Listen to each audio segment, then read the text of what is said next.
অভূতপূর্ব রেসপন্স।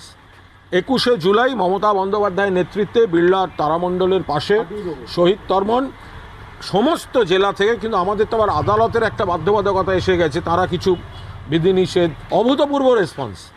21শে জুলাই মমতা বন্দ্যোপাধ্যায়ের নেতৃত্বে বিড়লার তারামণ্ডলের পাশে শহীদ তর্পণ সমস্ত জেলা থেকে, কিন্তু আমাদের তো আবার আদালতের একটা বাধ্যবাধকতা এসে গেছে, তারা কিছু বিধিনিষেধ লোক সংখ্যা বেঁধে দিচ্ছেন, কিন্তু সমস্ত জেলা থেকে, বিভিন্ন কর্নার থেকে, সমস্ত ব্লক থেকে, শহরাঞ্চলের সবকটা ওয়ার্ড থেকে যে পরিমাণ কর্মীরা এবং তাদের আরও জেদ চেপে গেছে, যে বিশ্বাসঘাতকতা হয়েছে মমতা বন্দ্যোপাধ্যায়ের দলের প্রার্থী হয়ে, মমতা বন্দ্যোপাধ্যায়ের প্রতীকে, মমতা বন্দ্যোপাধ্যায়ের সঙ্গে থেকে যারা প্রতিষ্ঠা লাভ করে হঠাৎ যারা উল্টো কথা বলছেন, সাধারণ মানুষ এবং কর্মীরা তাদের কোনো অবস্থায় গ্রহণ করছেন না।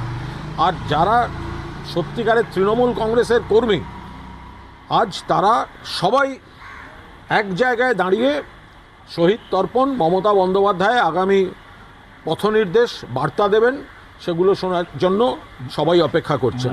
খোলা মনে হচ্ছে, উদাস, মন খোলা করে। এতে দাদাগিরি নেই, এতে পাগলু ডান্স নেই, এতে হিরো সেলিব্রিটি নেই। তার কারণ আমরা তো সেলিব্রিটি নয়, নাম হয় মেগাস্টার, নাম হয় সুপারস্টার, আমরা সব twinkle twinkle little star. Twinkle twinkle little star Madan Mitra বলছেন। যাই হোক, দেখা যাবে সেটা 21শে জুলাই কি হতে চলেছে। দেবব্রত রায় ইতিমধ্যে আমাদের সঙ্গে যোগদান করেছেন, দেবুদাকে স্বাগত জানাবো। দেবুদা, আমি আসছি আপনার কাছে। মদন মিত্রের বক্তব্য এবং কুণাল ঘোষের বক্তব্য, আমি কুণাল ঘোষের বক্তব্য থেকে একটা লাইন একটু নিতে চাইছি। কুণাল ঘোষ বলছেন যে বিশ্বাসঘাতকতা করা হয়েছে সেটা বাংলার মানুষ বুঝেছে, জেলার বিভিন্ন প্রান্ত থেকে লোক আসছে। বিশ্বাসঘাতকতা কে কে করেছে সেই তালিকাও আমরা এই মুহূর্তে মোটের ওপর তো বোঝা যাচ্ছে যে কাদেরকে বিশ্বাসঘাতক এখানে বলা হচ্ছে। কিন্তু আজকে মমতা বন্দ্যোপাধ্যায়ের হাত ছেড়ে যাওয়ার কারণটা কি এনারা অনুধাবন করতে পারছেন? প্রশ্ন এটাই, যেটা আজকের দিনে দাঁড়িয়েও কাকলি ঘোষ দস্তিদার বলছেন যে যারা আজকে সর্বদল বৈঠকটা ছেড়ে চলে গেলেন তারা কি এটা বুঝতে পারছেন যে কেন 8 এবং 20 সংখ্যাটা এই জায়গায় দাঁড়াচ্ছে? কেন আজকে এরা ছেড়ে দিতে বাধ্য হলেন মমতা বন্দ্যোপাধ্যায়ের হাত? আমার প্রশ্ন এখানে। দেবুদা, আপনার উত্তর কি? সকলকে শুভ সন্ধ্যা। দেখুন, এখানে মমতা বন্দ্যোপাধ্যায় 21শে জুলাইকে এখন একদম সার্বজনীন করে দিয়েছে। যতদূর খবর পাওয়া যাচ্ছে 4টে 21শে জুলাই হচ্ছে। তার মানে বুঝতে পারছেন 21শে জুলাইয়ের যৌক্তিকতাটা কোথায়। যে 21শে জুলাই 1993 দেবব্রত কোথায় 21শে জুলাই যৌক্তিকতা কোথায়? এইখানেই দেখছুন একজন। আমাকে একটা লাইনে বলুন তো কোথায়?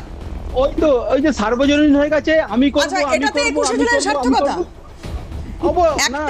একটা পলিটিক্যাল প্রোগ্রামে আপনারা যেটাকে রূপ দিয়েছেন, পলিটিক্যাল অনুষ্ঠানের যেটাকে আপনারা রূপ দিয়েছেন, সেটার যৌক্তিকতা আপনি ব্যাখ্যা করছেন এইভাবে যে একটা অনুষ্ঠান 4টে জায়গায় হচ্ছে, 4 জায়গায় 4 জন করছে, আর সেখানেই এই অনুষ্ঠানের সার্থকতা।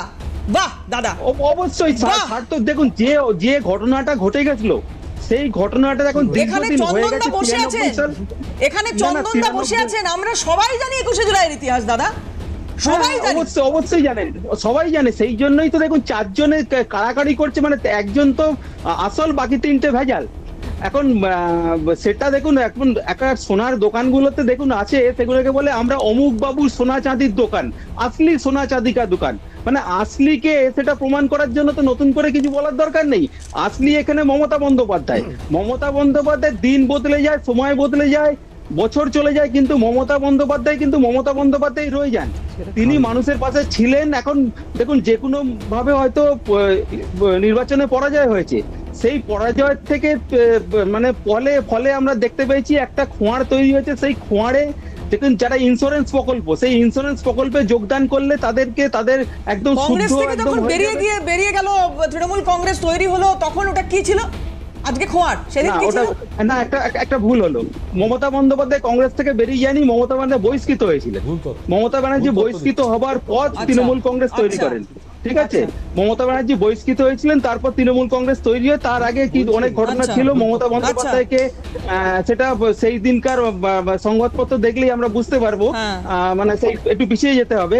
আর মমতা বন্দ্যোপাধ্যায় যে দৃষ্টান্ত স্থাপন করেছিল ভারতবর্ষের ইতিহাসে, এগুলো বিরল ঘটনা। কারণ মমতা বন্দ্যোপাধ্যায় কোনো রাজনৈতিক ব্যাকগ্রাউন্ড ছিল না, তার পারিবারিক কোনো আমরা দেখেছি মহিলা হিসেবে একজন মমতা বন্দ্যোপাধ্যায় যেভাবে উঠে এসেছিলেন, একটা পারিপার্শ্বিক ব্যাকগ্রাউন্ড কোনো রাজনৈতিক ছিল না। ওনার পূর্বপুরুষে কেউ কোনোদিন সেরকম ভাবে রাজনীতি কেউ করেননি। কথা সেটা নিয়ে নয় দেবব্রত দা, এটা হতেই পারে কারোর পলিটিক্যাল ব্যাকগ্রাউন্ড নেই, তিনি উঠে এসেছেন, না, তিনি এটা রাজনীতির দৃষ্টান্ত। ময়দানে দাঁড়িয়ে খুব শক্ত জায়গা নিজের তৈরি করেছেন, এটা নিয়ে কথা হচ্ছে না দাদা। আমি বলছি 21শে জুলাইটা আপনারা যেটা করেছিলেন গত 15 বছর ধরে, 21শে জুলাই যেভাবে আপনারা পালন করেছিলেন, মদন মিত্র আজকের দিনে হয়তো দাঁড়িয়ে বলছেন যে পাগলু ডান্স আমাদের এখানে আর হবে না, কিন্তু হয়েছে তো দাদা, দেখেছো তো বাংলার মানুষ। হ্যাঁ হ্যাঁ হ্যাঁ, শুনুন বলছি, দেখুন একটা রাজনীতিতে কথা আছে না, টিউবলাইট এফেক্ট, বুঝলেন তো? এই এফেক্টটা একটু দেরি করে কাজ করে। মদন বাবুর বোধহয় এতদিন এফেক্টটা কাজ করেনি। ওই টিউবলাইটে সুইচ দেওয়ার মতো কিছুক্ষণ দপদপ করে জ্বলার পর ওনার একটু আলোক বিকিরণ হয়েছে।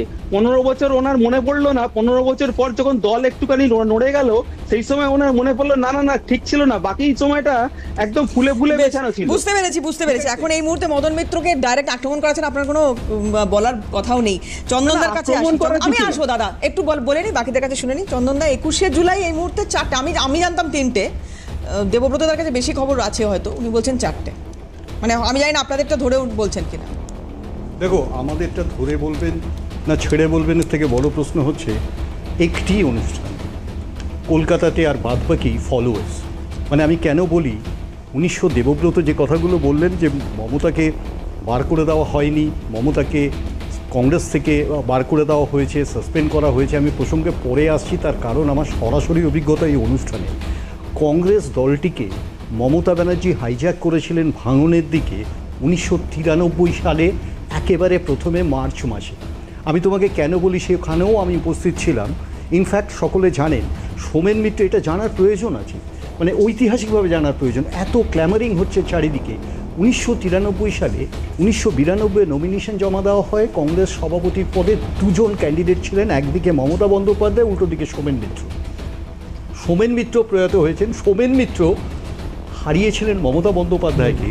আর মনে রাখতে হবে, রেজাল্টটা মহারাষ্ট্র নিবাস হল, এবং রেজাল্টটা আসে 1993 এবং সেটা মার্চ। মনে রাখতে হবে ঘটনাটি ঘটে 21শে জুলাই ওই একই বছরে 1993 সালে। মানে মূলত ভাঙন যদি তুমি বলো, সেই ভাঙনটা শুরুই হয়েছিল ওই নির্বাচনকে ঘিরে, সকলেই জানেন, সেটা নতুনভাবে বলার কিছু নেই। কিন্তু প্রাণের বলি 13 জনের সেদিন ঘটেছিল কিন্তু এই অনমনীয় রাজনীতির জন্য, এবং তাতে সরাসরিভাবে আমি যুক্ত ছিলাম না। আমি কেন বলি, কংগ্রেসের ওই প্রোগ্রামটার পারমিশন ছিল না কংগ্রেসের ওই প্রোগ্রাম সোমেন মিত্র সভাপতি থাকাকালীন, তুমি রেকর্ড দেখে নিতে পারো। আমাদের কাছে ওই প্রোগ্রামের ওই মিলিটেন্ট পারমিশনটাই দেওয়া হয়নি, কারণ আমরা এটা খুব ভালো করে জানতাম একটা ব্যাপক দুর্যোগ আসছে। সে দুর্যোগ এরকমভাবে আসবে 21শে জুলাই 93 সাল, সেটা আমরা কেউ বুঝিনি। আমরা রাস্তায় নেমেছিলাম, প্রতিবাদ করেছিলাম, আন্দোলন করেছিলাম, সকলেই জানেন। কিন্তু কেউ একজন ওই ভাঙনের মধ্যে থেকে কংগ্রেসের একটা নতুন গোষ্ঠী তৈরি করে নিয়েছিলেন, এবং খুব স্বাভাবিক অর্থে প্রশ্ন উঠতে পারে তৈরি করতে দেওয়া হয়েছিল কেন, হওয়ার প্রশ্ন নয়। আমরা প্রতি বছর পালন করেছি 98 সাল পর্যন্ত। আর কেউ যদি মনে করতে পারে, তাহলে এটাও মনে করতে পারে, যখন মমতা ব্যানার্জি দল থেকে বেরিয়ে যান, আমাদের সভাপতি ছিলেন সর্বভারতীয় সীতারাম কেসরি। তখন কংগ্রেস ভাঙনের মুখে, সকলেই জানেন কংগ্রেসের একটা রিসার্জেন্সের প্রয়োজন, এমন একটা অনুভব হচ্ছে 98 সালে। 97 সালের পর থেকে নরসিমা রাওয়ের ঘটনা তোমরা জানো। পরবর্তী সময় সোনিয়া গান্ধীকে জয়েন করতে হয়, রাহুল গান্ধীকে জয়েন করতে হয়, তখনও তারা পলিটিক্সে সরাসরি যুক্ত ছিলেন না। সীতারাম কেসরি হাত ধরে বলেছিলেন, বেটি তুম মত যাও। এটাকে বলা হয় তাড়িয়ে দেওয়া। বেটি তুম মত যাও, কাঁদতে কাঁদতে বলেছিলেন সর্বভারতীয় কংগ্রেস সভাপতি।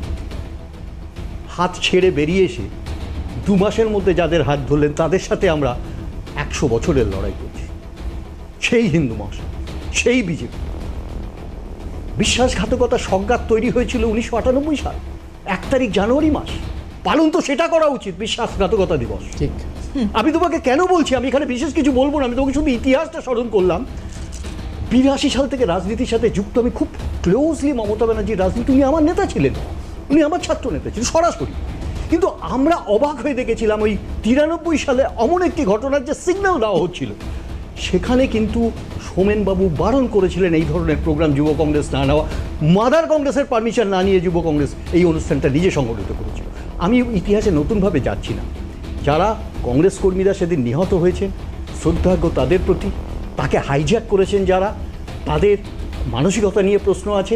আমরা প্রতিটা অঞ্চলে পালন করেছি আমাদের পার্টি অফিসে গত বছর পর্যন্ত। এবার আমরা শহীদ মিনারে যাচ্ছি, আমরা পারমিশন পেতাম না, শহীদ মিনারে যাচ্ছি, ওইটাই একমাত্র অনুষ্ঠান। ঠিক 21শে জুলাইয়ের অনুষ্ঠান 1993 সালে কংগ্রেস কর্মীর রক্ত, ওইটাই একমাত্র অনুষ্ঠান। সেই অনুষ্ঠানের কখনো রেপ্লিকা মেয়র রোডে হতে পারে না, বিড়লা তারামণ্ডলে হতে পারে না, রাজঘাটে হতে পারে না। আর যারা করেছে তারা কংগ্রেসের সাথে বিশ্বাসঘাতকতা করেছে। ওই সোল, যেসব মানুষগুলো সেদিন মৃত, সেই মানুষগুলোর আত্মার অবমাননা করেছে, এটাই বাস্তব।